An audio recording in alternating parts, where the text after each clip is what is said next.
Состојбите во тутунопроизводството се доста сменети. Пред 2017 година, додека ние чекаме во тутунските компании на минусни температури од минус 10 и повеќе, испиеме тука за да можеме да го предадиме тутунот, ценачите тогаш во тогашно време ни земаа пари, вршеа уцена врз тутунопроизводителите, како да дојдеме до предавање на нашата макотрпна мака.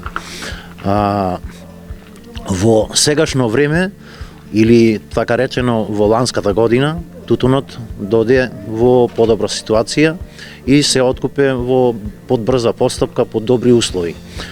Не бараме повеќе, бараме истата година, како ланската година да се повтори ова година, со минимално покачување 20 до 30%, за да може да се исплати нашата макотрпна мака. Моите 40 години го поминав цел живот со тутун. Ние бараме со тутунов да ни најдат заеднички јазик компаниите и здруженијата да го предадеме тутунов. Поради имаме обврски према државата, да си платиме, да си го предадеме тутунов како досега. Ги молиме надлежните да ни најдат заеднички јазик со здруженијата и компаниите, да го предадеме тутунов.